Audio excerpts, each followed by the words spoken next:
പശ്ചിമേഷ്യ എന്ന യുദ്ധക്കളത്തിൽ നിന്നും വരുന്നത് വെറും ഒരു വാർത്തയല്ല. ഇസ്രായേലിന്റെ സൈനിക നട്ടെല്ലൊടിച്ച ഇറാന്റെ അതിഭീകരമായ മിസൈൽ പ്രഹരത്തിന്റെ ഞെട്ടിക്കുന്ന വിവരങ്ങളാണ്. ഇസ്രായേലിലെ തന്ത്രപ്രധാന നഗരമായ പെതേടെക്കവിയുടെ ആകാശം പ്രകമ്പനം കൊണ്ട ആ രാത്രി ലോകം കണ്ടത് ഇറാന്റെ മിസൈൽ കരുത്തിന്റെ സംഹാര താണ്ഡവമായിരുന്നു. വെറുമൊരു ലക്ഷ്യസ്ഥാനമല്ല ഇറാൻ തെരഞ്ഞെടുത്തത്, മറിച്ച് ഇസ്രായേൽ പ്രതിരോധ സേനയുടെ കണ്ണും കാതുമായിരുന്ന, അവരുടെ ഡ്രോൺ സാങ്കേതിക വിദ്യയുടെ ഹൃദയത്തുടിപ്പായിരുന്ന എയറോസോൾ ഏവിയേഷൻ സൊല്യൂഷൻസ് എന്ന വമ്പൻ നിർമ്മാണ കേന്ദ്രത്തെയാണ് ഇറാൻ തകർത്തെറിഞ്ഞത്. സാമ്പത്തികപരമായും ഈ ആക്രമണം വലിയ പ്രത്യാഘാതങ്ങൾ സൃഷ്ടിച്ചിട്ടുണ്ട്. ഏകദേശം കോടിക്കണക്കിന് ഷെക്കൽ വിലമതിക്കുന്ന നാശനഷ്ടമാണ് കണക്കാക്കപ്പെടുന്നത്. അടുത്തിടെ ഏറ്റെടുത്ത കരാറുകളും പുതിയ നിക്ഷേപങ്ങളും ഉൾപ്പെടെയുണ്ടായ നഷ്ടം കമ്പനിക്ക് ദീർഘകാല സാമ്പത്തിക വെല്ലുവിളികൾ സൃഷ്ടിക്കാൻ സാധ്യതയുണ്ട്. പുനർനിർമ്മാണവും മറ്റു പ്രവർത്തനങ്ങളും മാറ്റി സ്ഥാപിക്കുന്നതും ഉൾപ്പെടെയുള്ളവ സമയമെടുക്കുന്നതും മറ്റു കൂടുതൽ കാര്യങ്ങൾ ആവശ്യപ്പെടുന്നതുമായ പ്രക്രിയകളാണ്. ആകാശത്ത് നിന്ന് അഗ്നി തുപ്പുന്ന മിസൈലുകൾ പെതേടിക്കവയിലെ ഈ കേന്ദ്രത്തിന് മേൽ പതിക്കുമ്പോൾ അവിടെ തകർന്നടിഞ്ഞത് വർഷങ്ങൾ കൊണ്ട് ഇസ്രായേൽ പടുത്തുയർത്തിയ സൈനിക മേധാവിത്വത്തിന്റെ അഹങ്കാരമാണ്.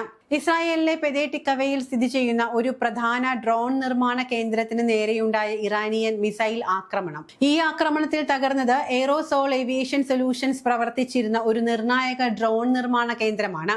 ഇസ്രായേൽ സൈന്യത്തിന് ആവശ്യമായ ഡ്രോണുകൾ, ബോംബ് നിർമ്മിക്കാൻ ആവശ്യമായ സാധനങ്ങൾ, പൈലറ്റിന്റെ ഹെൽമെറ്റുകൾ എന്നിവയുടെ വിതരണത്തിൽ പ്രധാന പങ്ക് വഹിച്ചിരുന്ന ഈ സ്ഥാപനം ഇപ്പോൾ പൂർണ്ണമായും പ്രവർത്തനരഹിതമായി.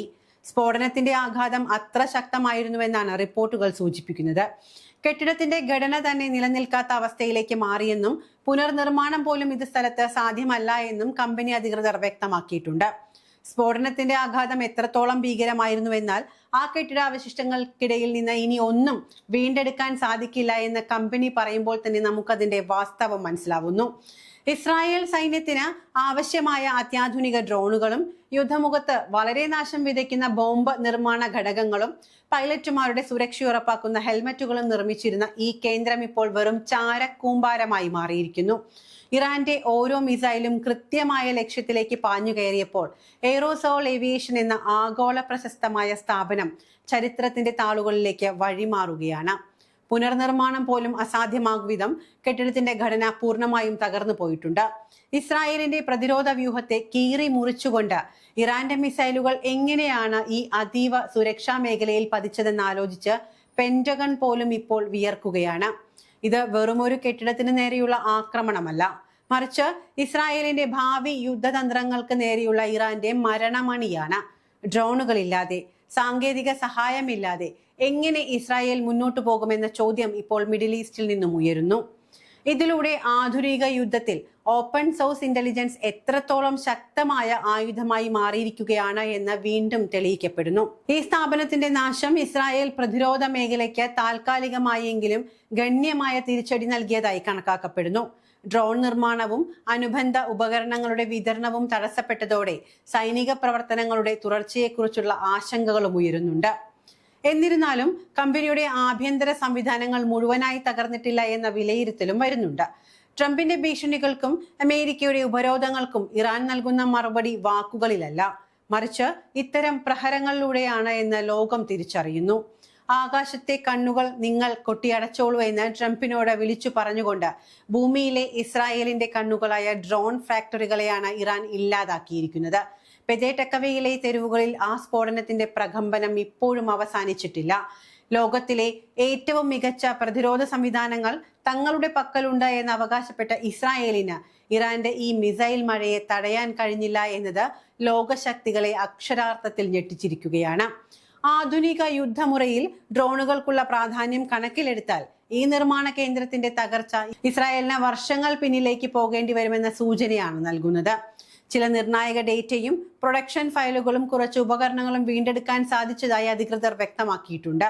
അതിനാൽ ഭൗതിക നാശനഷ്ടങ്ങൾ വലുതായാലും സാങ്കേതിക ശേഷി പൂർണ്ണമായും നഷ്ടപ്പെട്ടിട്ടില്ല എന്നതാണ് അവരുടെ നിലപാട്. എത്രത്തോളം വാസ്തവമാണ് ഈ നിലപാട് എന്ന് ഇനി വരും ദിവസങ്ങളിൽ അറിയാൻ സാധിക്കും. ഒരു ഫാക്ടറി മാത്രമല്ല ഇവിടെ കത്തിയമർന്നത്, മറിച്ച് ഇസ്രായേലിന്റെ സുരക്ഷാ ബോധ്യങ്ങളാണ് ഇവിടെ കത്തിയമർന്നത്. ഈ തിരച്ചിലുകൾക്കിടയിലും പ്രവർത്തനങ്ങൾ പുനരാരംഭിക്കാൻ കമ്പനി ശ്രമം തുടങ്ങിയിട്ടുണ്ട്. മറ്റൊരു സ്ഥലത്തേക്ക് ഉൽപാദനം മാറ്റുന്നതിനും പ്രതിരോധ പങ്കാളികളുമായി സഹകരിച്ച് വിതരണ ശൃംഖല പുനഃസ്ഥാപിക്കുന്നതിനും ശ്രമങ്ങൾ പുരോഗമിക്കുകയാണ്. അമേരിക്കയുടെയും സഖ്യകക്ഷികളുടെയും കണ്ണു തള്ളിപ്പിക്കുന്ന ഈ ആക്രമണത്തിന് പിന്നാലെ ഇറാൻ തങ്ങളുടെ ആധിപത്യം ഒരിക്കൽ കൂടി ഉറപ്പിക്കുകയാണ്. തബാസ് മരുഭൂമിയിൽ നിന്ന് തകർന്നടിഞ്ഞ അമേരിക്കൻ ഹെലികോപ്റ്ററുകൾ പോലെ ഇന്ന് പെതേറ്റിക്കവയിലെ മണ്ണിൽ ഇസ്രായേലിന്റെ ഡ്രോൺ സ്വപ്നങ്ങൾ വെന്തുരുകുകയാണ്. ഈ യുദ്ധം ഇനിയും എങ്ങോട്ട് നീങ്ങുമെന്ന് ആർക്കും പ്രവചിക്കാൻ കഴിയില്ല. പക്ഷെ ഒന്നുറപ്പാണ്, പേർഷ്യൻ കടലിലെ തിരമാലകൾക്കും തബാസിലെ മണൽക്കാറ്റുകൾക്കും ഇപ്പോൾ പ്രതികാരത്തിന്റെ ചൂടാണ്. ആ ആവേശം ഇറാന്റെ മിസൈലുകളിൽ ജ്വലിച്ചു നിൽക്കുന്നു. ഇസ്രായേലിന്റെ പ്രതിരോധ കോട്ടകൾ ഓരോന്നോരോന്നായി തകരുമ്പോൾ വരാനിരിക്കുന്ന ദിവസങ്ങൾ ഇതിലും വലിയ സ്ഫോടനങ്ങൾക്കായി ലോകം സാക്ഷ്യം വഹിക്കേണ്ടതുണ്ടാകാം.